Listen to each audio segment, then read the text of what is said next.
जिस समासिक शब्द का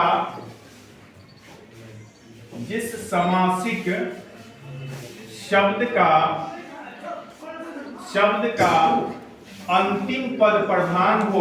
अंतिम का मतलब क्या, कहीं उत्तर पद भी इसी को लिखता है। अंतिम पद प्रधान हो जिस समासिक शब्द का, लिखिएगा दूसरा, लिखिए आप लोग भी लिखिए, दूसरा लिखिए परिभाषा तत्पुरुष समास का, जिस समासिक शब्द का अंतिम या उत्तर पद प्रधान हो, उसे तत्पुरुष समास, उसे तत्पुरुष समास कहते हैं। इस समासिक शब्द का, देखिए हम लोग क्या सीखे, बैठ जाओ, हल्ला नहीं, बैठो। हम लोग इसमें क्या सीखे, हम लोग इसमें सीखे हैं मुख्यतः 7 प्रकार के समास होते हैं। पहला समास में अव्ययीभाव समास, जिसका पहला पद प्रधान हो या पहला पद अव्यय हो, उसको क्या कहेंगे, अव्ययीभाव समास कहेंगे। यहाँ पर तत्पुरुष समास में सीख रहे हैं, जिसका अंतिम पद प्रधान हो, इसको क्या कहेंगे, तत्पुरुष समास कहेंगे। जैसे लिखिए जैसे राजपुत्र, राजा का पुत्र होगा कि नहीं,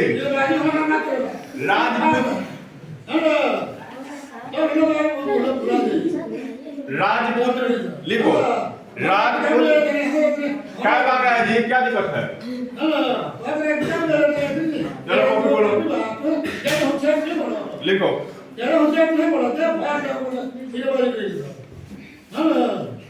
समासिक शब्द का अंतिम या उत्तर पद प्रधान हो, उसे तत्पुरुष समास कहते हैं। अव्ययीभाव में क्या सीखे थे, जिसका पहला पद प्रधान हो, ये अंतर समझना है। जैसे राजपुत्र क्या है, राजा का पुत्र, राजकन्या, राजा की कन्या, राजा की कन्या, उसके बाद राजतिलक, राष्ट्रपति, लिखते चलिए, राष्ट्रपति, राष्ट्रपिता,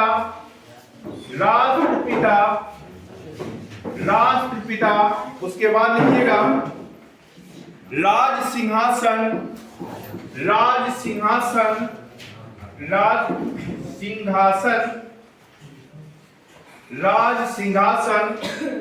उसके बाद है गगनचुंबी,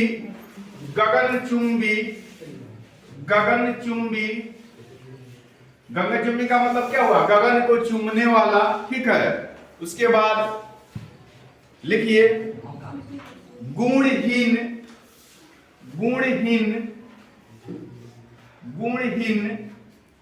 उसके बाद लिखिए प्रयोगशाला,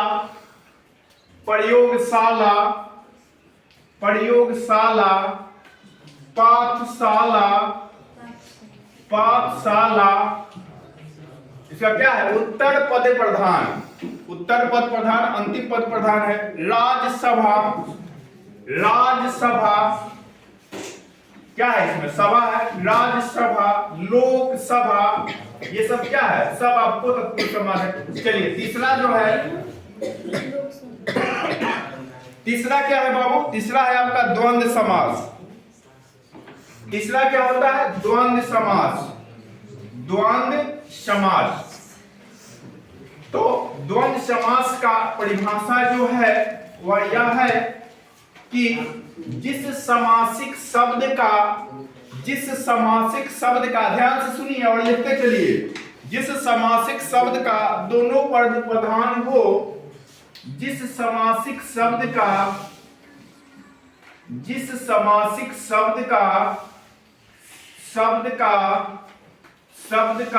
दोनों पद प्रधान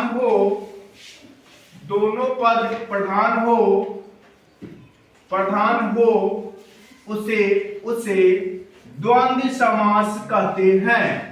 द्वंद्व समास कहते हैं। क्या लिखे बाबू, याद देखिए, ध्यान दीजिए, जिस समासिक शब्द का दोनों पद प्रधान हो उसे द्वंद्व समास कहते हैं। अब हम लोग को 4 को याद हो जाएगा। कैसे याद हो जाएगा, पहला में सीखे थे क्या, तत्पुरुष समास। तत्पुरुष समास का पहला पद प्रधान हो, तत्पुरुष नहीं अव्ययी भाव, सॉरी यहाँ पर पहले हम लोग सीखे अव्ययी भाव समास। तो अव्ययी भाव समास का पहला पद प्रधान हो या पहला पद अव्यय हो उसे अव्ययी भाव समास कहेंगे। तत्पुरुष समास में सीखे जिसका अंतिम पद प्रधान हो उसे तत्पुरुष समास कहते हैं। यहाँ आ जाइए द्वंद्व समास में हम लोग सीखे जिस समासिक शब्द का दोनों पद प्रधान हो उसे क्या कहेंगे, द्वंद्व समास कहेंगे। और बहुब्रीहि समास क्या है, जिस समासिक शब्द का कोई भी पद प्रधान नहीं हो उसे बहुब्रीहि समास कहेंगे। तो 4 तो ऐसे ही याद हो जाएगा, उसके बाद 3 और बच जाएगा, उसको भी याद कर लेंगे। चलिए लिखिए यहाँ पर, जिस समासिक शब्द का दोनों पद प्रधान हो उसे द्वंद्व समास कहते हैं। जैसे लिखिए, जैसे माता पिता, माता पिता, भाई बहन, दोनों पद प्रधान है ना, भाई बहन, रात दिन, देखिए इसमें दोनों पद प्रधान है, माता पिता, भाई बहन, रात दिन, पुत्र पुत्री, पुत्र पुत्री। आप कोई कहेगा सर एक पुल्लिंग है और एक स्त्रीलिंग है, तो ये इसका कॉन्सेप्ट नहीं है, एक पुल्लिंग रहेगा और एक स्त्रीलिंग रहेगा या उसका विपरीतार्थक शब्द है, ऐसा नहीं है। इसमें कुछ ऐसे शब्द भी आते हैं, उसको भी देखिए क्या होता है। जैसे हम लोग लिख सकते हैं कपड़ा लता, कपड़ा का स्त्रीलिंग लता थोड़े होता है, ये तो ये समझने वाला बात है। कपड़ा लता, कॉपी कलम, कॉपी कलम, लिखते चलिए, कपड़ा लता, कॉपी कलम, कॉपी कलम, दाल भात, लिखिए दाल भात, दाल भात, ठीक है ना। यहां दोनों पद क्या है, प्रधान है।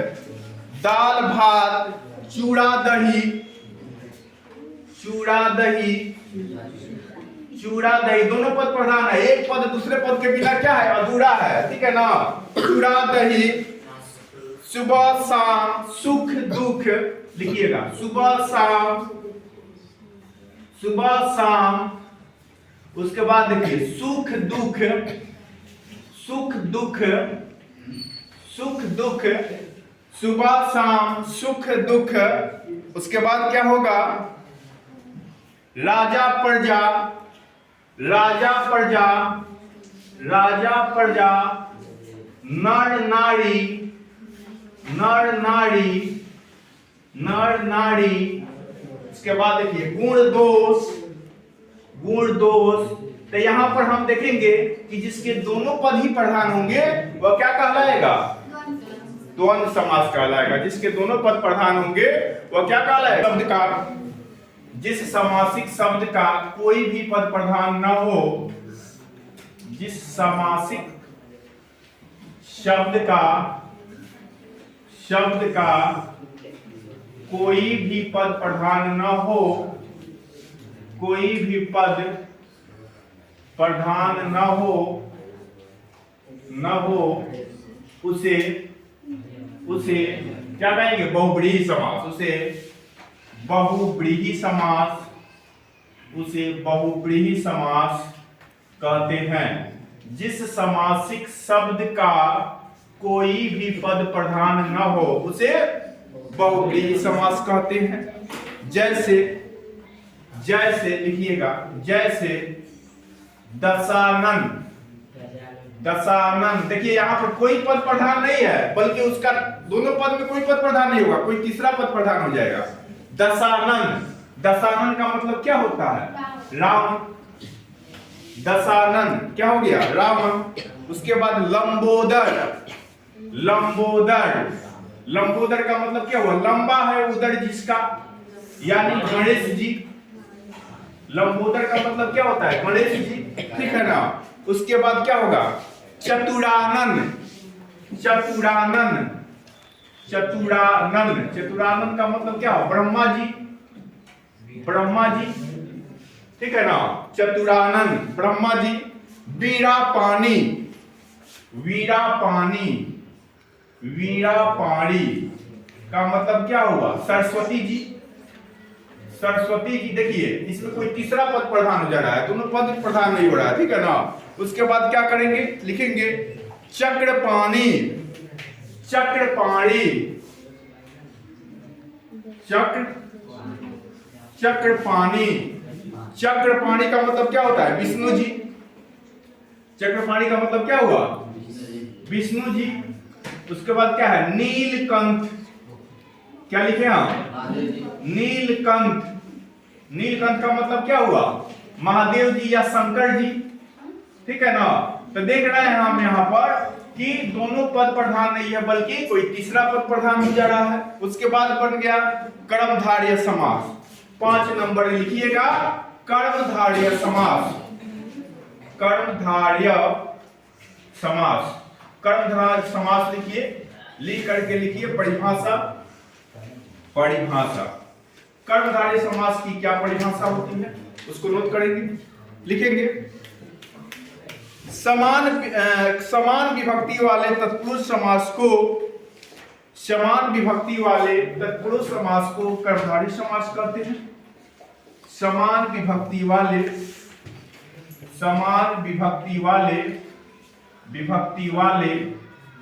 तत्पुरुष समास को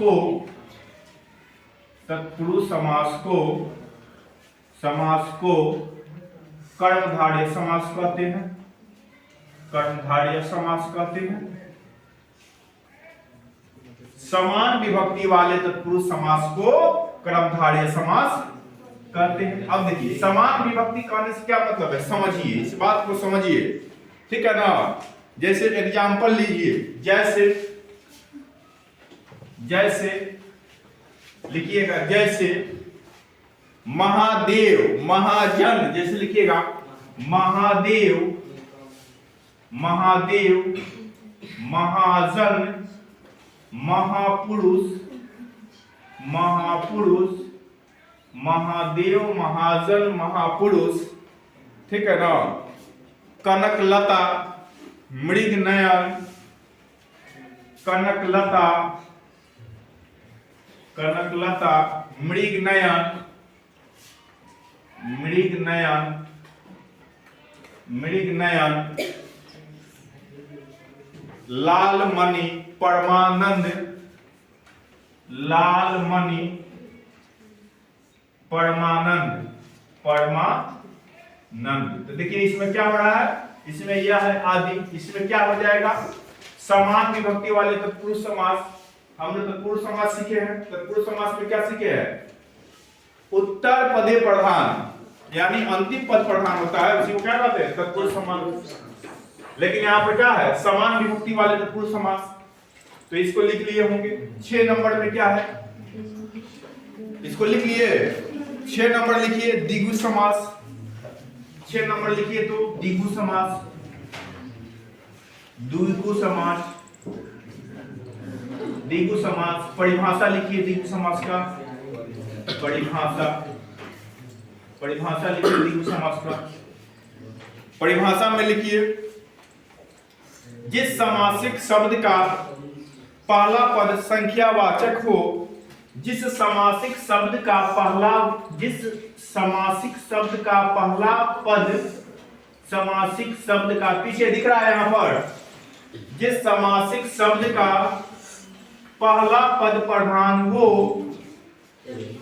पहला पद प्रधान नहीं, पहला पद संख्यावाचक, जिस समासिक शब्द का पहला पद संख्यावाचक हो उसे द्विगु समास कहते हैं। जिस समासिक शब्द का पहला पद संख्यावाचक हो, संख्यावाचक हो उसे द्विगु समास कहते हैं। द्विगु समास कहते हैं। अब बताइए पहला पद क्या करना है इसमें? संख्यावाचक, यानी संख्या को दर्शाता हो। तो क्या होगा? जैसे लिख लीजिए, त्रिभुज, 3 भुजाओं का समूह, त्रिलोक, चतुर्भुज, लिखिए त्रिभुज। जैसे लिख लीजिए, जैसे त्रिभुज, चतुर्भुज, चतुर्भुज, चतुर्भुज, हाँ चौराहा भी हो जाएगा। सप्तऋषि, सप्तकोण, लिखिए चौराहा, लिखिए चौराहा। 4 राहों का समूह, चौराहा। ठीक है ना? तो 4 क्या है? संख्यावाचक है कि नहीं है?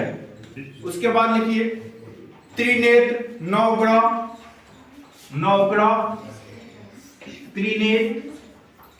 त्रिनेत्र। नवग्रह के बाद क्या लिखे? त्रिनेत्र लिखे, ठीक है ना। उसके बाद क्या लिखिए? सप्त ऋषि, सप्त ऋषि, सप्ताह का मतलब क्या हुआ? 7 दिनों का। पंचवती, सप्ताह के बाद क्या लिखिए? पंचवती। तो इसमें पहला पद क्या हो रहा है? संख्यावाचक हो रहा है। पहला पद क्या हो रहा है?